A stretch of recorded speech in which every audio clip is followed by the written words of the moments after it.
আজকে আমরা যে বিষয়টি নিয়ে আলোচনা করব তা হচ্ছে ব। আমরা ব নিয়ে আগে আলোচনা করছি, ঠিক আছে? আজকে যে বিষয়টি নিয়ে আলোচনা করব তা হচ্ছে র। কি?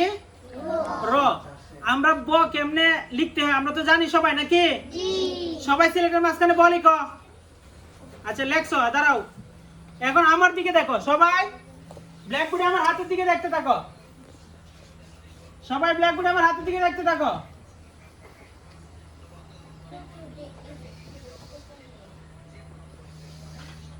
এটা কি? ব। এটা কি? ব। ব। এটা তো আমরা সবাই আঁকতে পারি, নাকি? জি। সবাই আঁকতে পারি না? জি। সবাই তো ব আঁকতে পারি? জি। আরেকটা কথা শোনো, এই যে আমি বড় লিখছি, এই বড়ের উপর তো মাত্রা নাই, মাত্রা আছে? জি না। কিন্তু ব কি মাত্রা? পূর্ণ মাত্রা। তার মানে কি ব লেখার ক্ষেত্রে অবশ্যই মাত্রা দিতে হবে। যদি ব লেখার ক্ষেত্রে মাত্রা না দেয় তাহলে কি ব হবে না, ঠিক আছে? এখন এটা কি হয়েছে? ব। সবাই ব্ল্যাকবোর্ডে আমার হাতের দিকে দেখতে থাকো।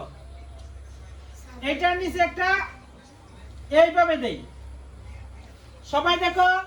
এটার নাম বিন্দু। এটার নাম বিন্দু। এটার নাম বিন্দু। এটার নাম বিন্দু। ফারহান বিন্দু। বিন্দু। বিন্দু। সম্মানিত ভিউয়ার্স, আমরা যখন এই যে ব লিখছিলাম, এই বর মাধ্যমে আমরা অনেকগুলো অক্ষর পাই। এর মধ্যে 7টা অক্ষর ব লেখার ক্ষেত্রে আমরা ব্যবহার করতে পারবো, যেমন ব, র, খ, দ, গ, জ, রি। এটা আপনাদেরকে আগেও বলছি, কিন্তু আমরা যারা আছে এখানে বাচ্চারা, এটার নাম যে বিন্দু এটা অনেকেই জানে না। যে কারণে এটা বিন্দু, ওটা বোঝানোর জন্যই আমি এই বিন্দুটা ব্যবহার করছি। এটার নাম কি? বিন্দু। এটার নাম কি? বিন্দু। বিন্দু। এটার নাম কি? বিন্দু। তাহলে পুরো অক্ষরটার নাম ব বিন্দু র। ব বিন্দু র। এটাকে আরেকবার বলা যায়, এটা আরেকবার কি বলা যায়? এটা যদি কেউ র বলে তাহলে হয়ে যাবে, তাহলেও কি হয়ে যাবে। তাহলে আমরা ব বিন্দু র বলতে পারবো, আবার র বলতে পারবো। সবাই র লিখো।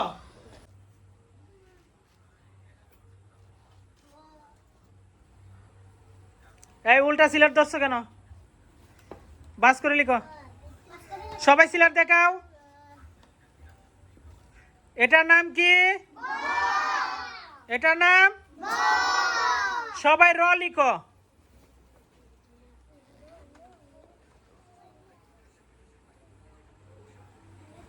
সিলেট দেখাও। এটার নাম কি? ব বিন্দু র। ব বিন্দু র। আমরা সবাই কি র লিখতে পারবো?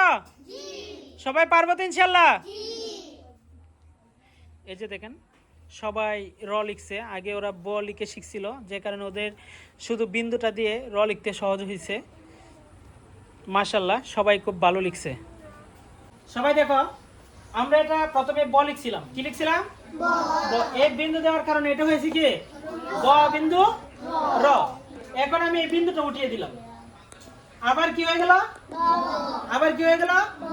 ব। এই যে দেখো, আমি এই যে চকটা এদিকে ধরে তারপর যদি এখানে একটা একে একে দেয়, এটা কি হয়ে গেল? ক। এটা কি হয়ে গেল? এটার নাম ক। এটার নাম ক। এটার নাম ক। এটার নাম ক। ক। ক। ক।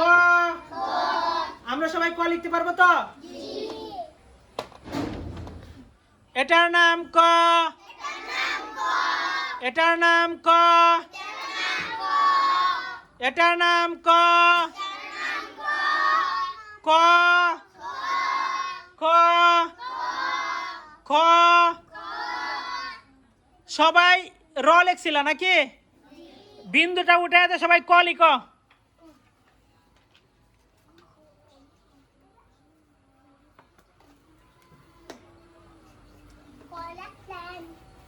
লেখো।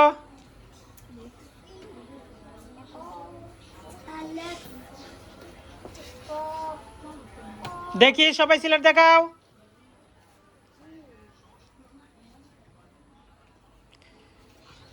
আমরা প্রথমে এখানে কি লিখছিলাম? প্রথমে লিখছিলাম ব। প্রথমে কি লিখছিলাম? বর পরে ব বিন্দু র। বর পরে কি? এখন কি লিখলাম? ক। আমরা একটা অক্ষরের মাধ্যমে কয়টা অক্ষর পাইছি? 7টা পাবো। আমরা 3টা পাইছি অলরেডি নাকি? সবাই র লিখো।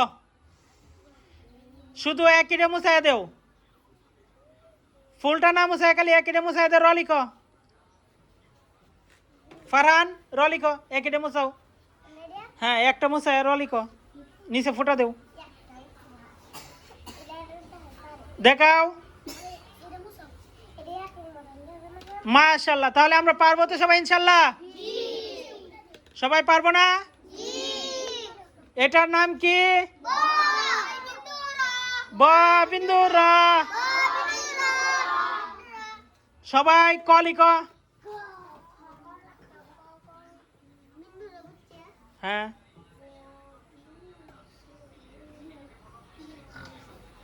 দেখাও, যা যা লেখা হয়েছে দেখাও। এটার নাম কি? এটার নাম ক। এটার নাম ক।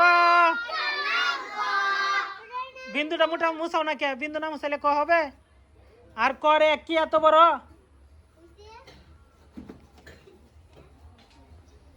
এই সবাই শোনো, আমরা যে ক লিখছি, আমরা কর ক্ষেত্রে অনেকের এই যে একটা দিছি, এই একটা অনেকের বড় হয়েছে, যেমন এটা নিচে আসছে, আবার অনেকের এটা ছোট হয়েছে। ঠিক আছে, সবসময় এটা মাথায় রাখবা। এই একটা দেওয়ার ক্ষেত্রে এই যে এইখান থেকে শুরু করিয়া এইদিকে যতটুকু দেখছে এদিকে সেম ততটুকু দেখবে, থাকবে কতটুকু? অর্ধেকের চেয়ে একটু বেশি বা অর্ধেক। যার এই ভুলটা হয়েছে সবাই বুঝতে পারছো, ঠিক আছে? তবে আরেকটা কথা শোনো, অনেকের চক দেখতেছি ছোট, এই চকটা একটু বড় পরিসরে বানাইতে হবে। যেমন এই যে একটা চক, সবাই দেখো এই চকটা কি? ফুল একটা চক, ফুল না? এইটা সেম অর্ধেক বাংবা। কতটুক? সেম অর্ধেক। কয় টুকরা হয়েছে? 2 টুকরা। আমি অর্ধেকটা রেখে দিলাম। এখন যে চকটা আছে এই চকটারে সেম অর্ধেকটা করবা। কতটুক? সেম অর্ধেকটা, 4 ভাগের 1 ভাগ। এখন এই যে চকটা, এই চকটাকে মানে সিলেটের মাঝখানে এইভাবে সমান করে নিবা। এইভাবে কি সমান করে নিবা। এই যে চকটা, এই চকটা দিয়ে যা লিখবা তাই ইনশাআল্লাহ কি সুন্দর হবে, তাই ইনশাআল্লাহ সুন্দর হবে। যে কারণে চকটা কি খুব গুরুত্বপূর্ণ। সবাই চক বানানো বুঝছো তো? সম্মানিত ভিউয়ার্স, আজকে ক্লাসটা আমি বাড়াতে চাচ্ছি না। দেখলেন ওরা ব লিখলো, ব থেকে ব বিন্দু র লিখলো, এখন ওরা খ লিখতে পারছে। তো আলহামদুলিল্লাহ, পরবর্তী ক্লাসের মধ্যে জানিয়ে দেব যে এর মাধ্যমে আরও কি কি অক্ষর লেখা যায়। আজকের জন্য ভিডিওটা লম্বিত করতে চাই না, সবার কাছে দোয়া আছে। ভিডিওটা এই পর্যন্তই সমাপ্ত করছি। আমার চ্যানেল নতুন হয়ে থাকলে অবশ্যই সাবস্ক্রাইব করে যাবেন, যেন পরবর্তী ক্লাস দেওয়ার সাথে সাথে আপনারা পেয়ে যান। তো ভিডিওটা লম্বিত করতে চাই না, আজকের জন্য বিদায় নিচ্ছি। আসসালামু আলাইকুম রহমতুল্লাহ। এটার নাম কি? ক। এটার নাম ক।